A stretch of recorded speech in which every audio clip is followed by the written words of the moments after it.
नमस्कार दोस्तों, आप मेरी बातों से सहमत होंगे कि आरबीआई ग्रेड बी में सबसे बड़ा हर्डल फेज़ 1 है। अगर आप फेज़ 1 क्लियर कर लेते हो, तो फेज़ 2 बहुत डिफिकल्ट नहीं है। उसके बाद सीधा इंटरव्यू है। तो आरबीआई ग्रेड बी में सिलेक्शन अगर आपको लेना है, तो आप फेज़ 1 को सिर्फ क्लियर कर लो। अगर आपने एक बार फेज़ 1 क्लियर कर लिया, तो फेज़ 2 और इंटरव्यू आपके लिए इतना डिफिकल्ट नहीं रहेगा। फेज़ 1 इतना डिफिकल्ट क्यों हो जाता है? क्योंकि यहाँ पर पूछने का स्कोप बढ़ जाता है। यहाँ पर आपसे अच्छा सवाल पूछे जा सकते हैं। फेज़ 1 जीए में क्या होता है, मैं आपको बताता हूँ कि फेज़ 1 जीए में आपसे सवाल पीआईबी से पूछे जाते हैं, ईएसआई के करंट अफेयर से पूछे जाते हैं, फाइनेंस के करंट अफेयर से पूछे जाते हैं और मिसेलेनियस पोर्शन से पूछे जाते हैं। मिसेलेनियस में क्या आता है? Awards, appointments, sports, obituaries, report, rankings, reports. तो यहाँ पर क्या होता है कि आपको बहुत अथाह मिल गया है, स्कोप इतना है कि कहीं से भी वो सवाल पूछा जा सकता है। तो यहाँ पर क्या है कि आप कंफ्यूज हो जाते हैं और बाकी बच्चा कंफ्यूज हो जाता है। लेकिन कंफ्यूज होने का बात है नहीं। अगर आप थोड़ा-सा भी राइट स्ट्रैटेजी यूज़ कर लोगे, तो ये जो आपको हार्ड लग रहा है, यही आपको आसान लगने लगेगा। ठीक है? ये जो मैं आपको कह रहा हूँ कि फेज़ 1 में पास होने के लिए आपको सिर्फ़ 2 चीज़ों का ध्यान रखना है। एक इंग्लिश और दूसरा जीए। अगर आप इंग्लिश और जीए को अच्छा पकड़ में ले आते हो, तो आप ईज़िली 50 नंबर स्कोर कर सकते हो। ईज़िली मैं बोल रहा हूँ। फेज़ 1 में पास होने के लिए 60 नंबर चाहिए और 50 नंबर सिर्फ इंग्लिश और सिर्फ जीए दे सकते हैं आप। और बाकी जो 10 नंबर या 15 नंबर है, वो आपको रीजनिंग में लाने पड़ेंगे क्योंकि सेक्शनल कट ऑफ भी तो क्लियर करना है। तो रीजनिंग में आप 10 नंबर लाओगे ही लाओगे, ठीक है? और क्वांट्स में आप 5 नंबर लाओगे ही लाओगे। ये रीजनिंग में 10 नंबर लाने का ट्रिक और या कहो कि जो प्रीवियस ईयर क्वेश्चन को एनालाइज़ करके मैंने स्ट्रैटेजी लेके आया है, वो मैंने डिस्कस किया है। ये रीजनिंग में आप इज़िली 15 नंबर स्कोर कर सकते हो। लेकिन यहाँ मैं कह रहा हूँ 10 नंबर ही स्कोर करना, ज़्यादा नहीं करना, ठीक है? तो रीजनिंग में आप 10 नंबर इज़िली स्कोर कर सकते हो। क्वांट्स का मैंने अभी तक एनालाइज़ नहीं किया है क्वेश्चन को, तो मैं कह नहीं सकता हूँ। लेकिन इंग्लिश का वीडियो मैंने ऑलरेडी अपलोड किया हुआ है और जीए का भी कर रहा हूँ। इससे पहले भी मैंने जीए का एक वीडियो लाया था। वहाँ पर और यहाँ पर क्या अंतर है? देखिए यहाँ पर सिर्फ़ जीए नहीं कर रहा हूँ मैं, जीए का मिसलेनियस पोर्शन कर रहा हूँ, समझे? मतलब क्या है? बताता हूँ अभी। इससे पहले जब मैंने जीए का स्ट्रैटेजी वीडियो लेकर के आया था, उसमें मैंने कहा था कि जीए में किस तरह से सवाल पूछे जाते हैं। जीए में जो 80 नंबर के सवाल पूछे जाते हैं, उसमें से आपको पीआईबी से 20 नंबर मिलते हैं सवाल।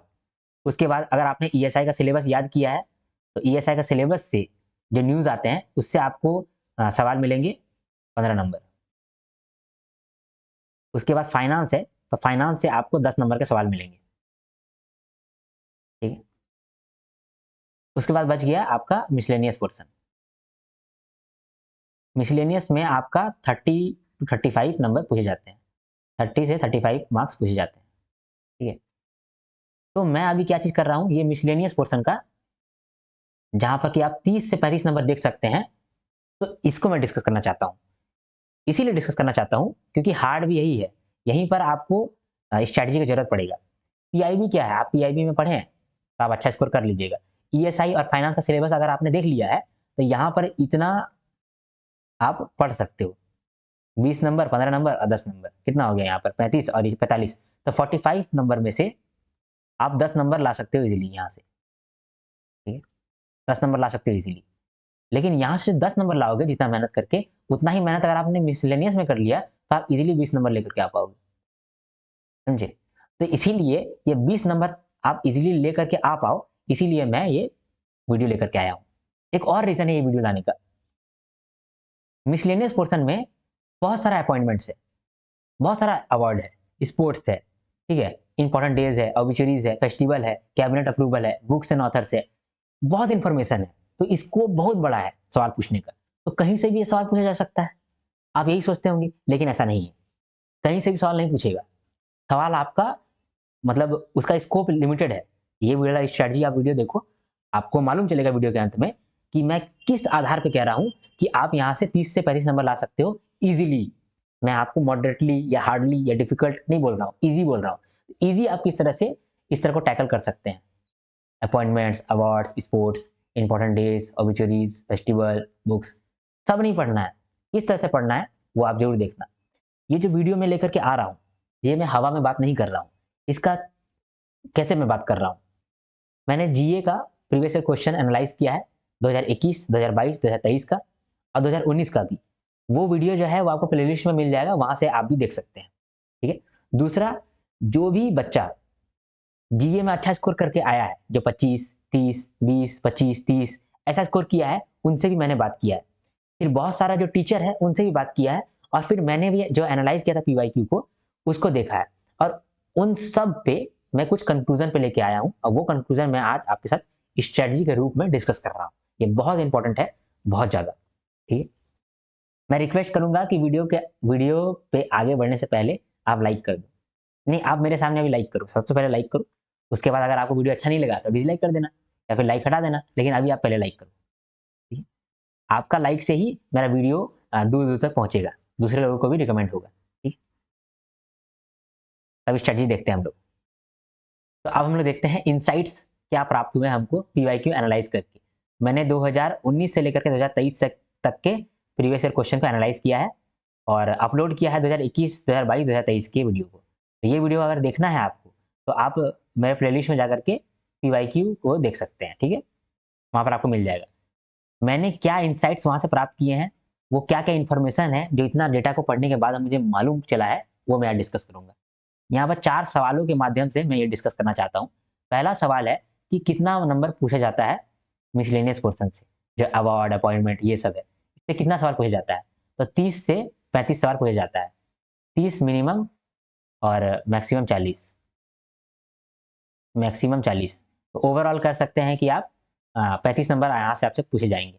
तो 30 से 40 अगर पूछे जाते हैं तो आप यहाँ पर इजीली 20 स्कोर कर सकते हैं, 20 मार्क्स। ठीक। उसके बाद कितना मंथ का जरूरी होता है, कितना मंथ का जरूरी होता है, इसका सिंपल सा जवाब है कि लास्ट 3 मंथ से जो सवाल देखने को मिलते हैं वो 90% रहते हैं। तो 90% जो सवाल है वो लास्ट 3 मंथ में आपको दिख जाएंगे। फिर इसके बाद जो है 4th मंथ,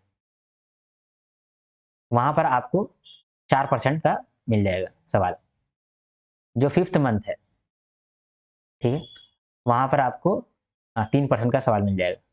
ठीक। जो 6th मंथ है, वहां पर आपको 2% मिल जाएगा। और जो बियॉन्ड 6th मंथ है, समझे, जो बियॉन्ड 6th मंथ है, वहां पर आपको 1% मिल जाएगा। ठीक है। तो मेरे हिसाब से जो लास्ट 3 मंथ है, फिर आप यही पढ़ो ना, आप दिमाग मत लगाओ इधर। इससे क्या होगा, आपको क्लैरिटी मिल जाएगा, आपका माइंड फ्री रहेगा, और आप दूसरे सब्जेक्ट में भी ध्यान दे पाओगे, और ये वाला सब्जेक्ट में भी ध्यान दे पाओगे। अगर आप सोचोगे कि लास्ट 6 मंथ का करोगे तो कितना होगा, कहने के लिए तो देखिए 98% आप कवर कर लोगे, लेकिन 98% कवर करने के लिए आपको 6 महीना का पढ़ना पड़ेगा। बहुत क्रूशियल है, 6 महीना अगर पढ़ रहे हो ना तो 6 महीना को ध्यान से पढ़ना पड़ेगा, याद भी रखना पड़ेगा। इसीलिए दिमाग अगर यूज करोगे तो आप लास्ट 3 मंथ को यूज करो, जहां पर आप 90 नंबर स्कोर कर लो, या मतलब 90% स्कोर कर लो। तो यही इसका जवाब है। क्या डिटेल में पढ़ना चाहिए, क्या ये डिफिकल्ट होता है पढ़ना? देखिए, डिफिकल्ट तो है नहीं, आपसे जो सवाल पूछे जाते हैं वो ईजी रहता है। ईजी इन द सेंस कि डायरेक्टली सवाल पूछा गया है, और दूसरा कि जो यूट्यूब में टीचर लोग पढ़ाते हैं वहीं से सवाल भिड़ जाते हैं। तो ये ईजी है, डिफिकल्ट नहीं है। और कभी कभी मॉडरेट सवाल पूछे जाते हैं। डिटेल में पढ़ना चाहिए कि नहीं, जब मॉडरेट आ रहा है तो यहाँ पर आपको डिटेल में पढ़ना पड़ेगा, और यहाँ पर डिटेल का जरूरत नहीं है। ठीक है। देखिए, अगर मान लीजिए ये आपका एग्जाम है, ठीक है, और इससे 1 मंथ पहले आपको हर एक न्यूज़ डिटेल में पढ़ना पड़ेगा, हर एक न्यूज़ डिटेल में पढ़ना पड़ेगा, तब जाकर के आपका काम बनेगा। लेकिन इसके बाद में जो है, इससे पहले जो है, उसमें डिटेल की कोई ज़रूरत नहीं है। ठीक है? ये तो समझ गए। अप्रोच क्या रहेगा, अप्रोच क्या रहना चाहिए? अप्रोच सिंपल ये रहना चाहिए कि सबसे पहले तो आप सोर्स को डिसाइड कर लो कि आप कहाँ से पढ़ोगे। ठीक है? सोर्स को डिसाइड कर लो सबसे पहले। ठीक है? उसके बाद अगर आपका हैबिट नहीं है तो हैबिट ले आओ पढ़ने का, ठीक है, रीडिंग का। ठीक है? बस। उसके बाद अगला स्लाइड में मैं स्ट्रेटजी डिस्कस करने वाला हूँ, तो वहां पर हम देखेंगे क्या अप्रोच हमारा रहना चाहिए। ठीक है। अब सोर्स को देखते हैं कि अगर आप सोर्स को पढ़ना चाहते हैं तो क्या सोर्स है। इससे पहले मैं बता देना चाहता हूं कि मैंने जो पीवाईक्यू एनालाइज किया है उस हिसाब से मुझे बहुत सारा भयंकर भयंकर इंसाइट मिला है। उससे क्या होगा कि जब मैं अपना न्यूज़ लेकर के आऊँगा तो आपको बहुत फ़ायदा होगा। इसीलिए मैं पीआईबी के वीडियोज़ को लेके आना चाहता हूँ। प्लस जीए का जो मिसलेनियस अभी मैं आपके साथ डिस्कस कर रहा हूँ, अवार्ड्स, अपॉइंटमेंट्स, क्या इंपॉर्टेंट है, क्या नहीं इंपॉर्टेंट है, इसका भी मैं वीडियो लेकर के आऊँगा।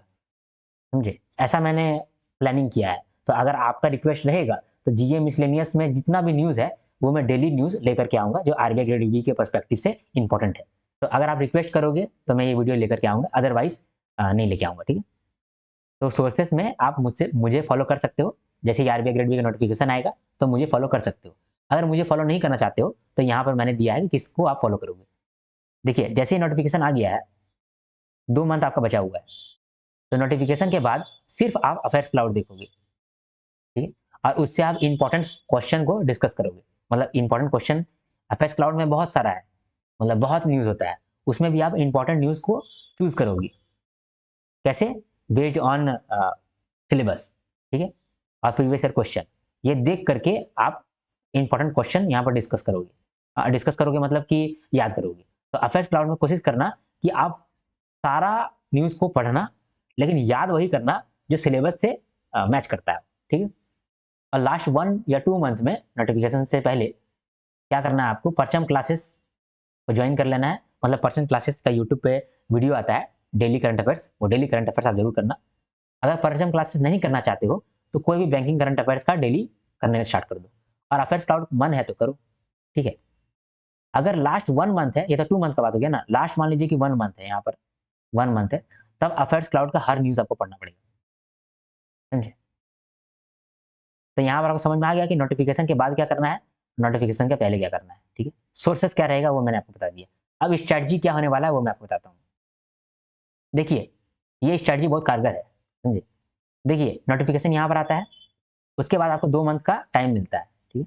2 मंथ का टाइम मिलता है, फिर फेज़ 1 का एग्ज़ाम होता है। फिर 1 मंथ का टाइम होता है, फेज़ 2 का एग्ज़ाम होता है। अभी हम लोग फेज़ 1 जीए का बात कर रहे हैं, तो हम लोग फेज़ 1 तक का ही बात करेंगे।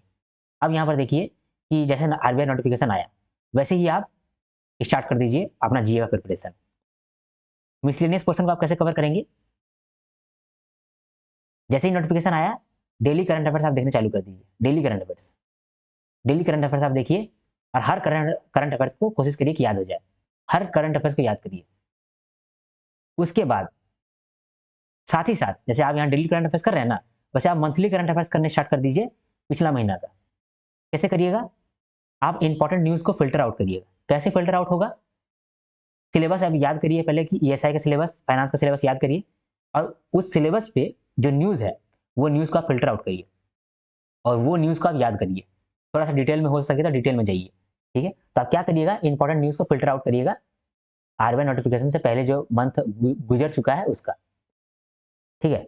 इसको भी आप करिएगा, तो मंथली करंट अफेयर्स जल्दी-जल्दी आप कंप्लीट करिएगा और साथ ही साथ डेली करंट अफेयर्स में आप ये 2 महीना एकदम रपट के पढ़िएगा, ठीक है? और ये 2 महीना में कोई फ़िल्टर नहीं लगाइएगा। जो न्यूज़ मिलेगा वही याद करिएगा, वही पढ़िएगा।